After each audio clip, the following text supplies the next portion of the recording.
Ainda no capítulo 8 e 9 de Mateus, dentro da série Desenvolvendo Pensamentos Proféticos, para te ajudar a interpretar os teus sonhos, eu confesso que desde o capítulo 7 do livro de Mateus eu tive bastante dificuldade de preparar os vídeos para que eles se conectassem com os sonhos.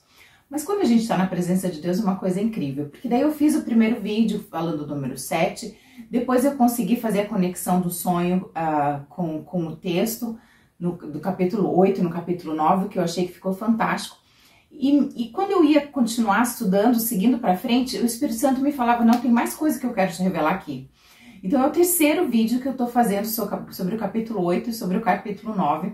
Isso porque existem níveis de revelação, existem também coisas diferentes que Deus quer apontar. Isso aponta a riqueza de Deus, que Deus é um Deus que tem muitos níveis de interpretação e que Ele tem muito a ser dito dentro de um mesmo texto, e que é algo muito pessoal, é algo muito particular, e que a gente nunca deve achar que a gente sabe tudo e que a gente aprendeu tudo, que Deus sempre tem coisas mais profundas para nos mostrar, mesmo dentro de um versículo que Ele tem usado tantas vezes.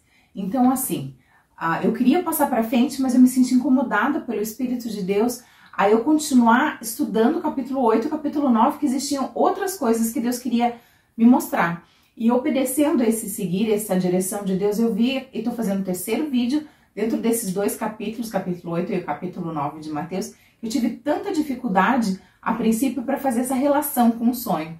Na verdade, isso mostra que na verdade, quando a gente está disposta a trabalhar em cooperação, em sincronia com Deus, Ele tem muito a nos revelar, muito a nos mostrar, muito a nos ensinar. E que quanto mais a gente se dispõe a estudar, a perder tempo, ou melhor, a ganhar tempo com Deus, mais Ele nos vai trazer revelação, tanto na sua palavra, quanto também na interpretação dos sonhos, que é o tema desse canal. Então, hoje, ainda baseado nesses dois capítulos, o que eu quero falar é que através desses males, dessas doenças que Jesus curou, existem escondidos certas coisas ou certas informações, certas curas que Deus quer fazer na nossa vida. Então, se você sonhar com essas curas e com elementos que eu vou apontar aqui em sonho, isso vai mostrar a área da sua vida que Deus está querendo tratar e o que Ele está querendo curar em você. Então, o próprio texto já vai nos direcionando sobre isso, mas a gente vai ver isso passo a passo, tá? Antes da gente continuar nesse tema de hoje, eu te convido a se inscrever no canal, acionar o sininho das notificações, deixar o seu like ou o seu dislike e caso tenha uma dúvida, faça um comentário.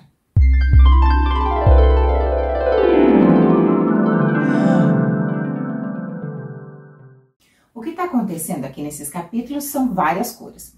Cada cura, cada milagre que Jesus realizou aqui, está implícito algumas situações, algo que precisa ser tratado, algo que precisa ser curado. Então, esses males, se eles aparecerem em sonho, eles vão apontar para uma área da tua vida que Deus está querendo tratar. Então, eu quero que você venha comigo e a gente vai começar com a história do leproso. Então, na história do leproso, que já no começo, no versículo 1, 2 e 3 do capítulo 8 do livro de Mateus, o leproso vai até Jesus pedindo para Jesus purificação. E Jesus sim concede isso. Então, o que está falando? Que em sonho, doenças de pele, lepra, vão estar falando de purificação. Mas aqui também está implícito que Jesus, ele tocou no leproso, para que esse leproso fique curado. O que está implícito também é que o leproso, a lepra era uma doença contagiosa, então pelo contato, pelo tato. Então as pessoas não tocavam no leproso. Então ele tinha carências afetivas, carência de sentimento, de consolo, de tato, porque as outras pessoas, para não serem contaminadas, não faziam isso com ele. Então, através de ter tocado na vida dele, Jesus estava purificando ele dessa doença, purificando ele das dores dele, da sensação de abandono que ele tinha, porque as pessoas corriam dele com medo de ser contaminadas com a doença dele. Então, essas doenças de pele, lepra, em sonho, elas vão estar apontando para esse processo de purificação e Jesus curando as suas inseguranças, curando as suas dores, curando a sua carência. Na sequência, a gente vai ver a história de um paralítico, onde o centurião, que é o seu superior, vai buscar Jesus para interceder por ele, pelo problema que ele estava vivendo. E o que a Bíblia aqui nos fala? No versículo 6, ele está paralítico e sofrendo horrível tormento. E esse paralítico fala em sonho, fala da paralisia do sonho. Ou fala quando acontece em sonho de você não conseguir mover, não conseguir se movimentar, não conseguir reagir.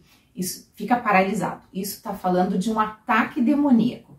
Então, está falando de tormento, de você ser atormentado pelo maligno, a ponto de você não conseguir se mover. Isso acontece muito em sonho, isso é algo bem comum, a paralisia do sonho. Isso está sendo falado de um ataque espiritual, do inimigo de alguma forma tá controlando o seu agir. Então você está sofrendo opressão maligna, mas que Jesus quer curar você disso. Então se você sofre em sonho de não conseguir se mover, ou se você tem paralisia do sono, isso está falando de uma tormenta, está falando de um ataque espiritual, um ataque do maligno, e você precisa buscar cura, libertação disso em Jesus. Dentro desse tema de paralisia, de não conseguir se mover, Mateus 9:2 também está usando outra história de um paralítico, e todo o contexto aqui está falando que por causa de pecado aconteceu aquela situação. Ou seja, o pecado traz legalidade para que o inimigo venha agir nas nossas vidas. Isso interrompe a nossa mobilidade, a nossa ação. De qualquer forma, a forma de você se livrar disso, se você tiver um sonho, é Deus te mostrando que o maligno está atuando na tua vida. E a forma de você atuar para combater isso é pela palavra, através do nome de Jesus. Jesus liberou a palavra de cura. Da mesma maneira, você precisa usar a palavra, a autoridade que está no nome de Jesus, através da sua boca, da palavra de Deus, combater isso, e isso tem que sair. Então você precisa, nesses casos, se vestir da autoridade de Jesus e repreender esse mal. Você precisa se vestir, tomar posse da autoridade nos dado pela palavra de Jesus e não aceitar que isso venha atuar na sua vida.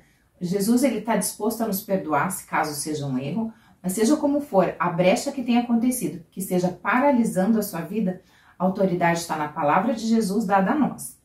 A febre, seja ela em sonho, ou então algo que aconteça de forma repetida na vida real, vai estar falando de nós estarmos vulneráveis, de nós estarmos debilitados. E se isso vier em sonho ou acontecer na sua vida, eu quero que você entenda, você precisa ter o entendimento de que Jesus, ele quer te libertar disso que está prendendo você de seguir e servir e agir dentro do seu propósito. Então, a febre é algo que em sonho, ou que caso se repita na vida real, tem a mensagem que é algo querendo te impedir de que você cumpra o seu propósito. O gadareno, que está em Mateus 8:28, ele está representando brigas, agressividade, violência. E nesse caso, se isso aparecer em sonho, vai mostrar ou vai apontar que Deus quer tratar o nosso temperamento, que é algo no nosso temperamento que precisa ser restaurado, que isso precisa mudar, que esse comportamento de violência, de agressividade, de briga, isso não é o plano de Deus para nós. Medo, passar medo em sonho, tá acuado, isso vai apontar que Deus precisa, o que Ele quer, tratar a nossa fé, o nosso entendimento que Jesus é superior a toda e qualquer circunstância e que tudo tem que se render ao seu nome. Então, assim, o medo em sonho vai estar falando que a nossa fé precisa ser tratada, que a gente precisa entender que Jesus é maior e superior que toda e qualquer circunstância e que se Ele está conosco, a gente não tem o que temer.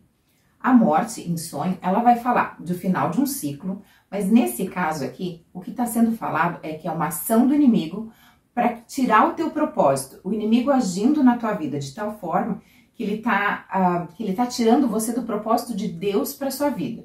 E Jesus, nesse caso, vem e toca na mão dessa menina para restaurar ela para o propósito pelo qual ela foi criada. Então, aqui nesse caso, está mostrando a intenção do inimigo, através da morte, em acabar com o propósito, com o chamado de Deus para a vida da pessoa que está morrendo.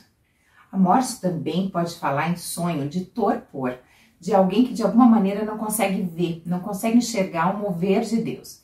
E é possível que caso você esteja orando, intercedendo por alguém, e você sonhe que essa pessoa ela esteja morta, isso indica que está acontecendo um torpor na mente dela e que ela não está conseguindo enxergar, perceber o que está acontecendo à sua volta. Ela está morta para a realidade, ela não consegue interagir com o que realmente está acontecendo. No versículo 20 do capítulo 9, está falando de hemorragia. Sangue, hemorragia em sonho, ele vai apontar para a morte ou vai apontar para algo que está fazendo com que a sua vida vá se esvaindo, algo querendo tirar a sua vida. Esse tipo de sonho com sangue a gente sempre tem que prestar atenção. São sonhos de alerta e de alertas bem fortes que sempre precisam ser considerados, nunca podem ser deixados para lá, porque é um sonho bem sério, que algo está tentando contra a sua vida, contra a sua essência, ou seja, algo se esvaindo, a vida de Deus se esvaindo, ou a sua vida mesmo se esvaindo. Sonhos com sangue precisam sempre, eles requerem dupla, tripla atenção. Seguir em sonho vai estar falando da sua incapacidade de ver aquilo que está na sua frente. Está falando da sua falta de percepção, que você não está conseguindo enxergar, você não está conseguindo analisar os fatos. Pode estar falando que você não está conseguindo ver uma saída dentro de uma situação, que existe uma saída, mas que você não está conseguindo enxergar essa saída.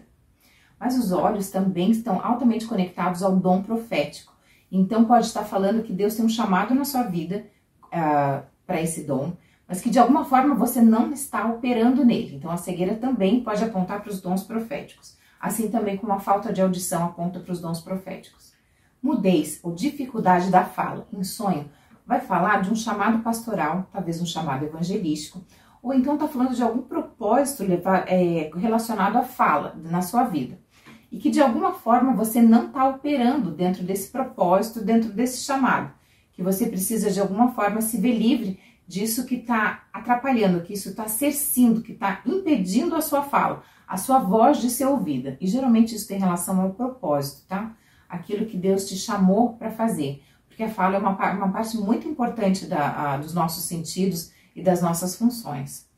Quero que você leia comigo aqui Mateus 9,36 e veja o amor. O que Jesus sente quando ele olha para a nossa aflição, olha para a nossa dor, olha para o nosso problema. E por isso que ele nos dá esses sonhos para nos libertar. Aqui fala assim: ao ver as multidões, Jesus sentiu grande compaixão pelas pessoas, pois que estavam aflitas e desamparadas, como ovelhas que não têm pastor. Esses sonhos são não apenas para nos libertar, mas para nos levar até Cristo, que Ele é o nosso pastor, que Ele tem por nós todo o amor e todo o cuidado e todo o suporte que nós precisamos. Mas se você sonhou? Sonhou? E daí?